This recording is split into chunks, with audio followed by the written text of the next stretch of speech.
Bueno, sean todos bienvenidos a la clase número 9A, en la cual vamos a centrarnos en el trabajo del arquitecto Le Corbusier, particularmente en su rol dentro del movimiento moderno.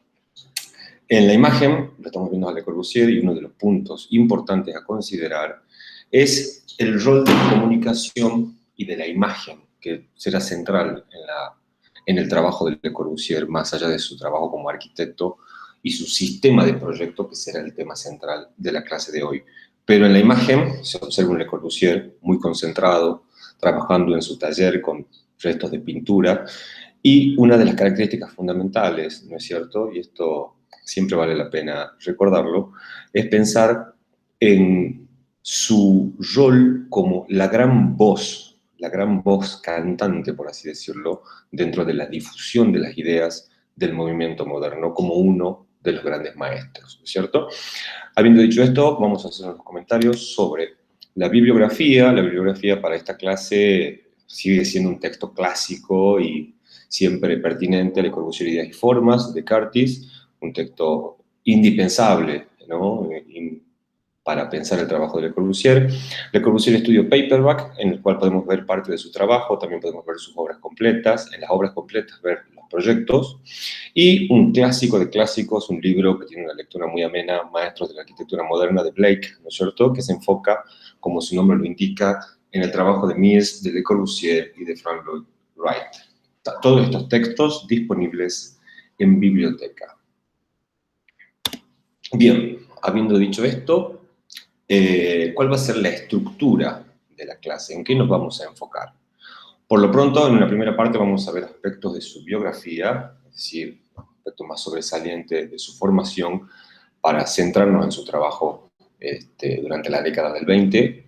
Vamos a ver algo, en la segunda parte vamos a ver su pintura, su rol de artista, y este aspecto es central, ¿no es cierto? Ya vimos en las clases teóricas, dentro del contexto del movimiento moderno, el rol central que tiene la gran revolución artística con el futurismo, con el neoplasticismo, con el cubismo, con el surrealismo, etc.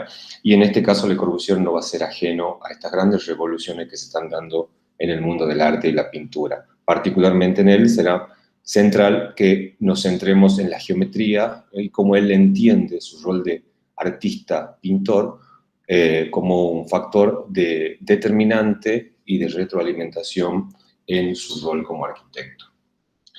En la tercera parte nos centraremos en los proyectos, en su sistema de proyecto, y vamos a ver cómo desde los comienzos, a partir del diseño de prototipos, va desarrollando una serie de ideas hasta cristalizar hacia finales de la década del 20, hacia 1930, en la Ville Savoie y la Villa Stein, y prácticamente en 10 años Le Corbusier fija lo que sería el germen de un nuevo sistema de proyecto, que la posteridad o la historiografía entenderá como el sistema de proyecto moderno.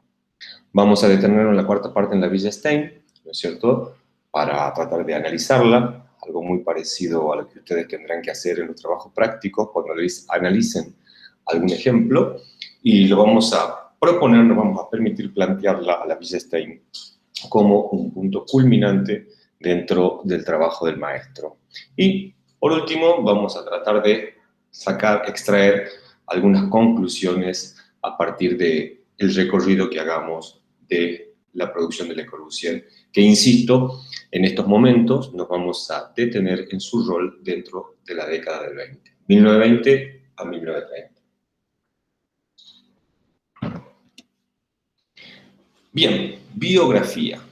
Un punto importante, vamos a repasar algunos datos, los centrales. Acá también sería importante detenernos, hay mucha información respecto a la vida de Le Corbusier desde sus primeros años, desde su juventud, desde su adolescencia, y por supuesto, como bien sabemos, Le Corbusier cubre todo el siglo XX a través de su trabajo. Por lo tanto, la historiografía lo ha tratado intensamente, los diversos momentos, etapas, influencias, diversos trabajos y demás. Pero acá me quiero detener, y una vez más, insisto, vamos a centrarnos nosotros en los aspectos más sobresalientes que lo convierten en el gran arquitecto moderno que será. Sabemos que nace hacia finales del 19, 1887, en Suiza, estudia en la Escuela de Artes y Oficios, ¿no es cierto?, cincelado. Acá aparece la figura de Le Platinier como un gran maestro, una persona muy influyente en su trabajo, en su mirada sobre las maneras de hacer las cosas. Y desde siendo muy joven, fíjense, en 1905 ya comienza los primeros proyectos, por supuesto siempre de manera autodidacta. Vamos a detenernos en 1910, fíjense, es un jovencísimo Le Corbusier con 23 años que llega a París, la capital del arte y sobre todo de las grandes transformaciones que el mundo de las artes plásticas, la escultura, la fotografía está pasando. Comienza a trabajar en la oficina de Perret, conoce, acá se empapa con la técnica del hormigón armado, que es la central para definir su sistema de proyecto. Trabaja también en el estudio de Behrens, en Berlín, ¿no es cierto? Conoce a Gropius y Mies. Esto es muy importante, es decir, es una persona, un arquitecto que está coincidiendo, conociendo a los personajes, los principales actores de la gran transformación y renovación que vivirá la arquitectura. Hacia 1911 realiza su famoso viaje de Oriente. Este es un viaje artístico, en realidad era un viaje que se pone de moda entre los artistas del impresionismo y los artistas modernos, esta idea de viajar y de reconectarse con toda la cultura mediterránea. Le Corbusier lo realiza, ¿no es cierto? Decide no fotografiar y dibuja todo, por supuesto lo que le llama la atención, arquitectura, paisajes, aspectos culturales, etc. A partir de aquí será profesor, ¿no es cierto?, en algunas escuelas de arquitectura. Y un dato sobresaliente es que hacia 1918 se asocia con el pintor Rosenfant, esto es central para entender su trabajo, editan la revista L'Esprit Nouveau, El Espíritu Nuevo, y acá aparece su seudónimo Le Corbusier, ¿no es cierto?, su gran apodo, que será su nombre y su sello característico. Hacia 1922 se asocia con su primo Jean Heret, que era arquitecto. Insisto, Le Corbusier no es graduado, por lo tanto no puede firmar, ¿no es cierto? Su primo sí es arquitecto graduado y tienen una sociedad prácticamente hasta comienzos de la Segunda Guerra Mundial, hacia 1940, y serán la gran sociedad de arquitectos. Un tema importante, el cual conviene acá hacer una acotación respecto a su biografía, que Le Corbusier es el arquitecto pensante, el arquitecto que publica, el arquitecto que escribe en las revistas, el arquitecto que también es pintor y no se termina de entender dónde comienza su rol de pintor artista y comienza el de arquitecto, y al mismo tiempo también es un gran urbanista y un gran conferencista. En este sentido, conviene siempre pensar en la imagen de Le Corbusier como una figura de una enorme complejidad y particularmente de una enorme voluntad de trabajo. Veamos sus primeras obras, nada importante, hacia 1906-1907, siendo muy joven, vemos la influencia de, si se quiere, del pintoresquismo, ¿no es cierto? No hay nada que indique que será el arquitecto moderno con lo cual asociamos su nombre, ¿no es cierto? Pero en este momento comienza unos primeros pasos. Hacia 1916, la casa Gibaud, ya acá aparece una presencia mayor, si se quiere, de la geometría, pero tampoco nada que indique el lenguaje de la geometría y de la abstracción moderna, de los planos blancos abstractos que caracterizarán su trabajo mucho más adelante. Lo cierto es que con estos dos ejemplos queremos demostrar o queremos visibilizar los primeros pasos, ¿no es cierto?, estas primeras experiencias como un arquitecto autodidacta. La pintura, tema central. Vimos recién y nombramos su asociación con los enfants, y escriben el manifiesto, un típico recurso de los artistas del momento, après le cubismo o después del cubismo, ¿no es cierto?, como una continuidad artística, como un micromovimiento, una forma pictórica de entender la realidad. En este sentido, su trabajo como pintor, particularmente como artista, le va a permitir a Le Corbusier ensayar, conocer y practicar, ¿no es cierto?, ideas y un repertorio formal, geométrico y espacial que luego veremos volcado en su trabajo como arquitecto. Vemos algunas pinturas, cuáles son los temas centrales, las naturalezas muertas, un tema clásico dentro del cubismo o de la tradición pictórica, pero los elementos comienzan a ser sintetizados, comienzan a ser representados superponiendo diversos volúmenes y espacios en lienzos que tienden a ser planos, pero la idea de tridimensionalidad, de 3 dimensiones, de un espacio profundo, está latente a pesar de que hay una clara intención de una representación, ¿no es cierto?, en 2 dimensiones. Los temas serán, por supuesto, la fascinación por los objetos industriales. Vemos otro cuadro, en donde el motivo es el mismo, y durante esta primera etapa conviene recordar que Le Corbusier está fascinado particularmente por los objetos industriales. Será en una etapa futura que se interesará por las figuras humanas y las formas un poco, si se quiere, orgánicas o más libres. Bien, ¿qué podemos decir? ¿Por qué vemos esta producción de Le Corbusier como pintor, como dibujante y su fascinación por la geometría? Porque le va a permitir tener, desde un punto de vista central, ¿no es cierto?, un dominio del dibujo y un dominio y un manejo de la geometría a lo largo de toda su carrera, tanto como arquitecto como pintor, por supuesto, ¿no es cierto? Entonces, en él siempre está presente la idea de un gran artista, como así también la de un gran arquitecto, y siempre es difícil definir o determinar dónde comienza cada una de estas etapas. Bien, habiendo dicho esto, hacia 1930, Le Corbusier, y como sabemos, y esa gran capacidad que tiene de comunicar las ideas, de dibujar, hacer pequeñas viñetas, pequeños croquis, y cristalizar ideas de un fuerte posicionamiento como arquitecto, hacia el año 1930, hace este croquis y dice que es como que ahora estamos yendo hacia adelante, y él dice, durante toda la década yo trabajé de estas 4 maneras, compuse o trabajé con estos 4 sistemas o tipos de composición. Esto, dicho y dibujado por él, será la excusa que tomaremos nosotros para tratar de comprender cómo o cuáles han sido las notas sobresalientes de su sistema de proyecto. Bien, recordemos la estructura dominó de 1914, este sistema que será uno de sus principales aportes en el desarrollo de su sistema de proyecto, en el cual propone una estructura, ¿no es cierto?, claramente reticular. Está la retícula estructural, los puntos de apoyo de las columnas, la superposición de losas, ¿no es cierto?, la escalera, y lo que permite, como principio innovador, ¿no es cierto?, la libertad total para definir los cerramientos de la envolvente, los cerramientos exteriores, y la libertad compositiva para dividir los espacios internos. Es decir, este sería el alcance central de la estructura dominó como un gran aporte al devenir de su futuro sistema de proyectos. Bien, hacia el año 1920 vamos a pensar ahora en estos proyectos teóricos, y esto conviene acá detenernos. Le Corbusier es un arquitecto muy particular, como los grandes maestros.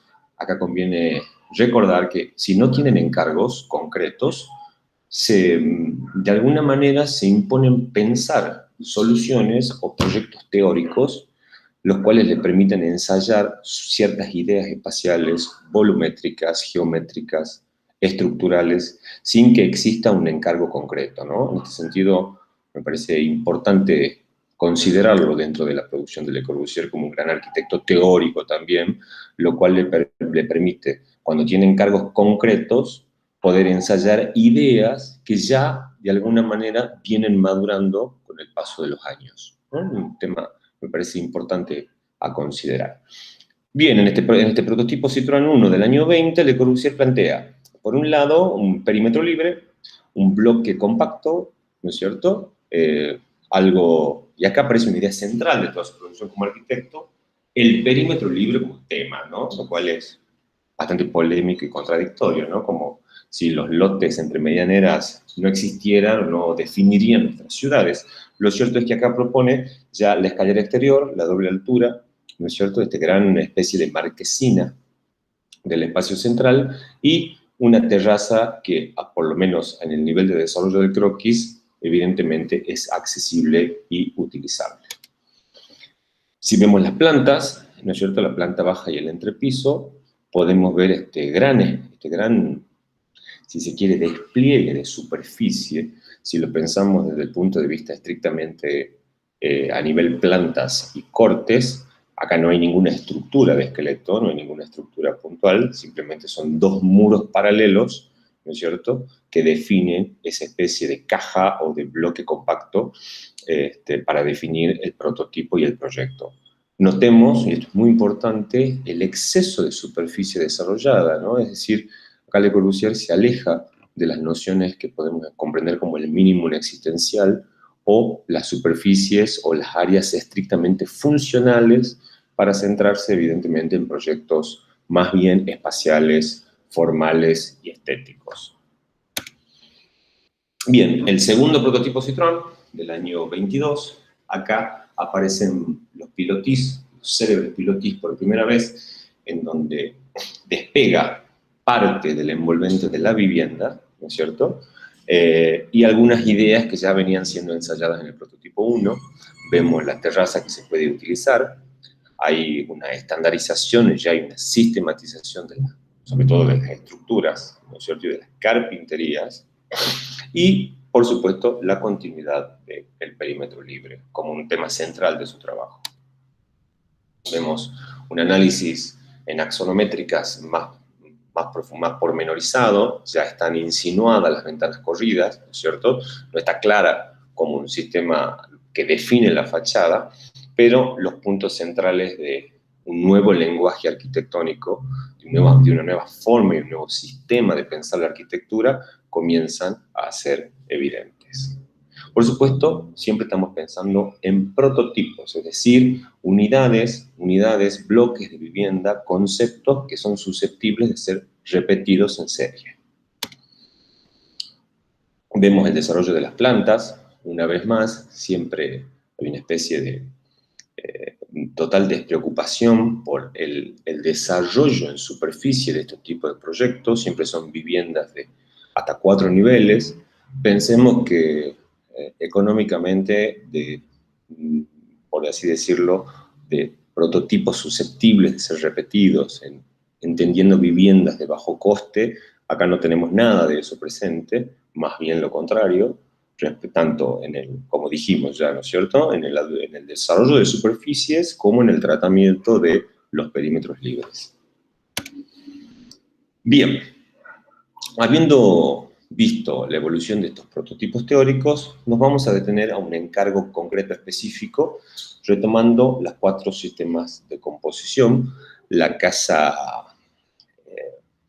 Jeanneret, ya me va a salir el nombre del coleccionista, un encargo concreto de 1923, en la cual Le Corbusier tiene por primera vez la oportunidad, ¿no es cierto?, de concretar, recibe un encargo de hacer una vivienda específica, ya no teórica, con todo lo que esto implica. Acá aparecen las primeras ideas, ¿no es cierto?, y de alguna manera puestas a pruebas en un encargo específico. Se trata de una vivienda en la cual Le Corbusier dice que esta forma de composición es más bien fácil, dice, es pintoresco, es movido, y la disciplina de todo, la composición, viene dada por el orden y la jerarquía. Esto, evidentemente, no tiene mucha claridad desde el punto de vista del proyecto moderno, pero nos indica que Le Corbusier plantea la solución de diseño de una manera mucho más libre, ¿no es cierto?, no considerando los 5 puntos como un sistema rígido. Pero vamos a ver con qué nos encontramos en el proyecto. El proyecto es, la casa La Roche Jeanneret, La Roche, un gran coleccionista de arte y amigo de Le Corbusier. El encargo, fundamentalmente, lo recibe Le Corbusier para contener una gran colección de arte. La Roche era amigo, como decíamos, de Le Corbusier, y siendo muy joven, tanto Le Corbusier como Saint-Fam se encargaban de adquirir obras para el gran banquero Laroche. Y de esta situación de coleccionismo es que Le Corbusier recibe el encargo de la vivienda. Vemos el gran desarrollo en superficies y algunos temas centrales de su arquitectura pueden verse plasmados en la volumetría. Esta especie de ventana corrida, que no llega a ser una ventana corrida continua, pero ya está insinuada, la accesibilidad y el uso de la azotea, con este lenguaje totalmente abstracto, despojado, moderno, y la aparición, si se quiere, insinuado de los pilotes para resolver las cubiertas. Las cocheras, perdón. Bien, en algunos estudios parecen indicar que acá Le Corbusier ensaya por primera vez los trazos reguladores, es decir, este sistema geométrico que le permitirá establecer orden dentro de esta pseudo libertad en el diseño de las envolventes. Algo me parece importante, no sabría, creo que en este tipo de arquitectura o en este tipo de proyectos no sería adecuado hablar de fachadas, ¿no es cierto? Sino más bien de envolventes o de volúmenes. Bien, vemos el interior. El interior ya hay un grado de radicalidad y distanciamiento respecto a la arquitectura del siglo XIX notables. La abstracción como lenguaje, ¿cierto? La incorporación de la rampa como ese espacio de circulación escultórico, ¿no? Que permite una especie de recorrido del espacio que siempre nos sorprenderá. Miren cómo están tratadas los aventanamientos hacia arriba, de pronto las pasarelas que van conectando diversos sectores y siempre lo lleno y lo vacío, ¿no?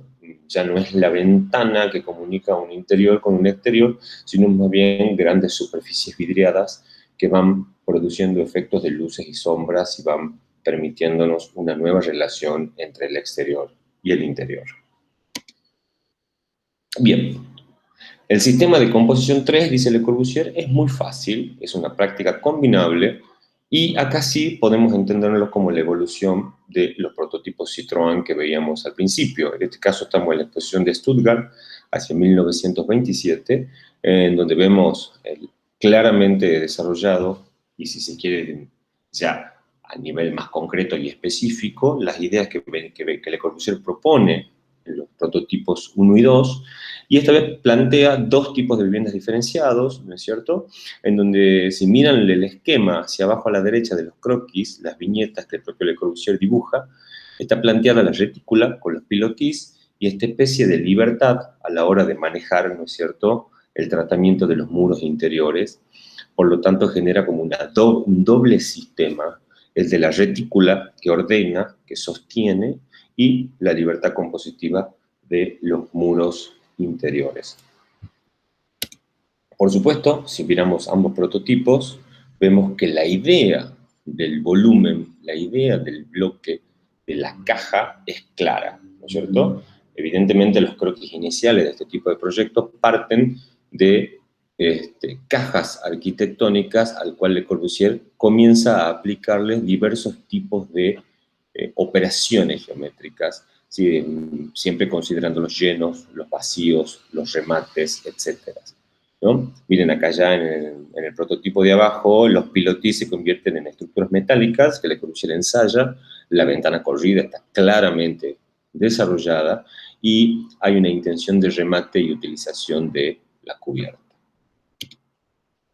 El desarrollo de las plantas, ¿no es cierto? Acá comienzan a estar de una manera mucho más explícitas los temas de los 5 puntos, la planta baja libre, los pilotis, una especie de carácter escultórico que Le Corbusier siempre trabaja, ¿no es cierto? Las escaleras como un tema importantísimo, las dobles alturas, que es un tema que le interesa desde el primer momento, pero no aparece asiduamente en el trabajo de Le Corbusier en esta etapa, ¿no? Pero es un tema que evidentemente le interesaba y después lo deja de lado. Miren el tratamiento en la planta primo piano, ¿no es cierto? Cómo están trabajados esos muros, aparecen estos muros curvos que van comunicando diversos espacios y nos están insinuando una mayor libertad compositiva o de diseño en el devenir o en la resolución final de las plantas. Y algo importante, ¿no? Fíjense que aparecen acá las exposiciones, ¿sí? No son, insisto, no son encargos concretos, específicos, sino que son exposiciones en las cuales una serie de arquitectos se reúnen, consiguen ciertos patrocinios y pueden llevar adelante algunos proyectos, por supuesto, teóricos, ¿no es cierto? En donde lo que se está queriendo poner en relieve son las nuevas posibilidades de la técnica de la industria moderna y fundamentalmente de una nueva arquitectura. Vemos el grado de complejidad en la resolución interior con respecto a la envolvente exterior, ¿no es cierto? En donde evidentemente hay una plástica, un valor comunicativo del lenguaje, de un nuevo lenguaje que ya está madurando, ¿no es cierto? Y por otro lado, lo extremadamente racional del sistema, ¿no es cierto? El soporte estructural y la resolución final del conjunto. Bien, acá Le Corbusier dice que este es el sistema 3, que es muy fácil, ¿no es cierto? Es muy curioso la forma de expresar, ¿no? De Le Corbusier diciendo que este sistema de composición arquitectónica es fácil. Bien, composición número 4. Vamos a detenernos un poco, siempre la historiografía clásica ha tomado, ¿no es cierto?, la Ville Savoye en Poissy como la cristalización o el punto culminante de como realmente un manifiesto, una manifestación real de los alcances que tiene el nuevo sistema de proyecto moderno, particularmente el de Le Corbusier, con el devenir, ¿no es cierto?, de los 5 puntos de una nueva arquitectura. Lo cierto es que Le Corbusier dice que este sistema, dice, es muy generoso. Por supuesto, vemos el desarrollo de superficie y la situación, y él dice que este proyecto afirma al exterior una voluntad arquitectónica, satisface al interior las necesidades funcionales, y habla de asoleamiento, continuidad, circulación, etc. Por supuesto, y esto es muy importante aclararlo, es uno de los primeros encargos concretos. Esto ya es específico, no es una exposición, es una casa de fin de semana en las afueras de París, y donde Le Corbusier tiene la posibilidad y la oportunidad, ¿no es cierto?, de poner a prueba los alcances de sus investigaciones, tanto teóricas como prácticas, en un encargo específico. Bien, vemos una especie de superposición respecto al desarrollo de las fachadas, a las plantas. Por supuesto, acá aparece la geometría como un sistema de control, más un lenguaje abstracto, ¿no es cierto? Y acá hay algo que me parece muy interesante, lo que algunos críticos llaman el movimiento dirigido.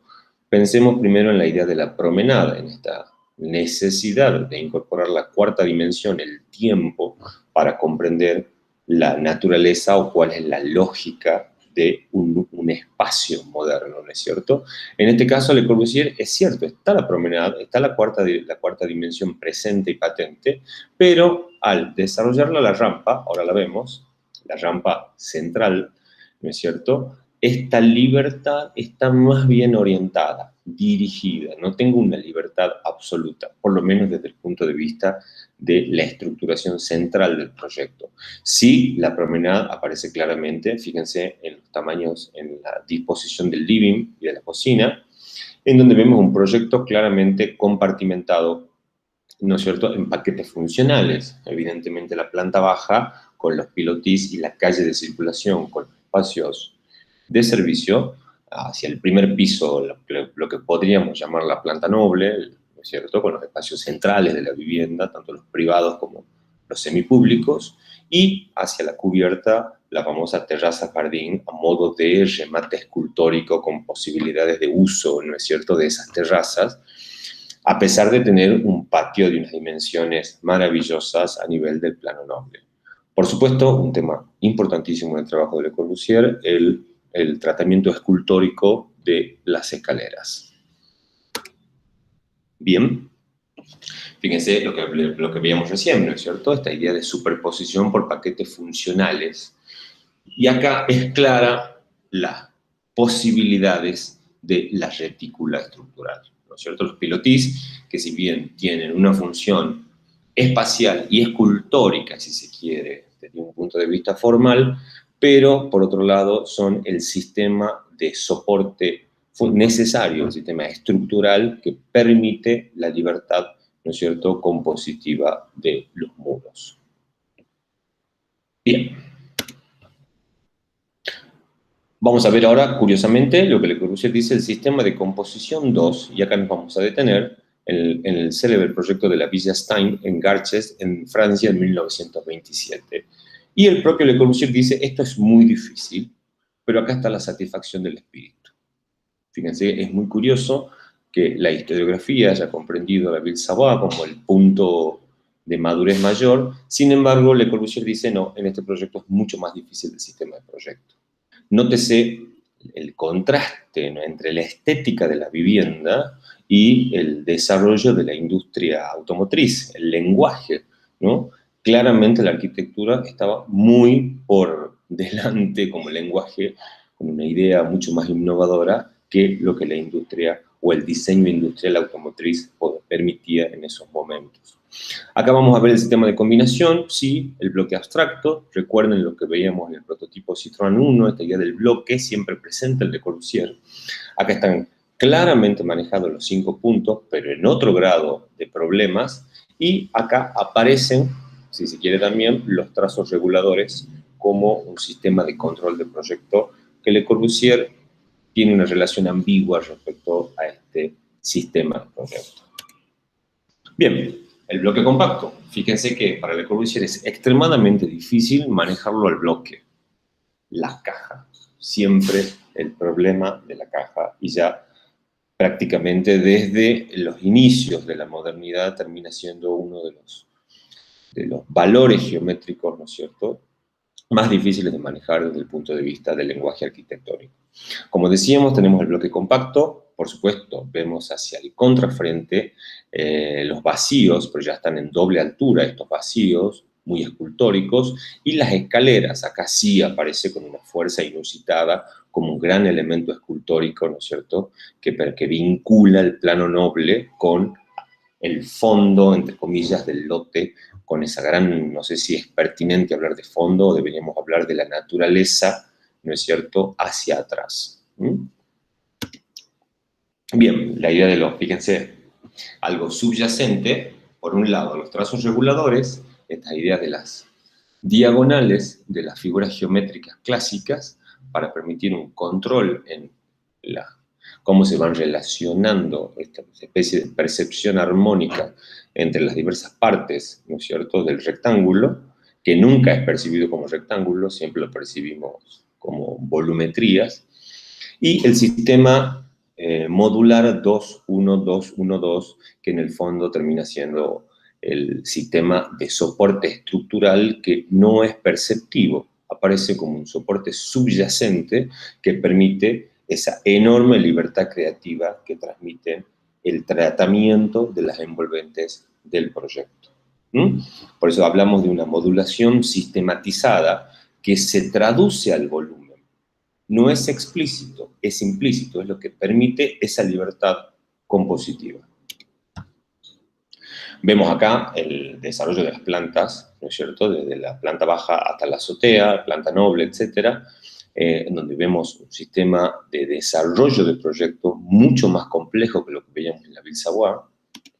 Nos vamos a detener acá en el tratamiento de las plantas. Acá podemos leer, fíjense, el sistema modular 2-1-2 y cómo están incorporadas al proyecto las estructuras puntuales, ¿no es cierto?, la estructura de esqueleto, y al mismo tiempo esa estructura genera una especie de contrapunto armónico con la libertad de tratamiento en el diseño de los muros, que nos recuerdan, sin lugar a dudas, a lo que Le Corbusier está haciendo en su trabajo como artista plástico, ¿no es cierto? Insisto en esto, siempre hay que pensar en Le Corbusier que mientras está desarrollando estos proyectos, mientras está desarrollando estas ideas espaciales, está trabajando como artista y como pintor.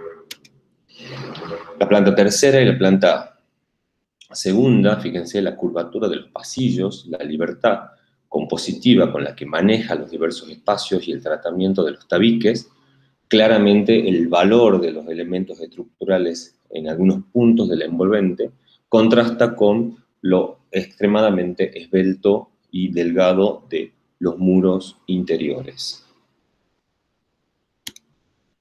Vemos el desarrollo ya desde una axonométrica, si se quiere, original. Vemos el grado de complejidad en el desarrollo, ¿no es cierto?, del envolvente, en la volumetría del proyecto, y por supuesto podemos concluir que en este proyecto hay una madurez, una cristalización y un punto culminante respecto a todas las ideas que viene trabajando a lo largo de toda la década.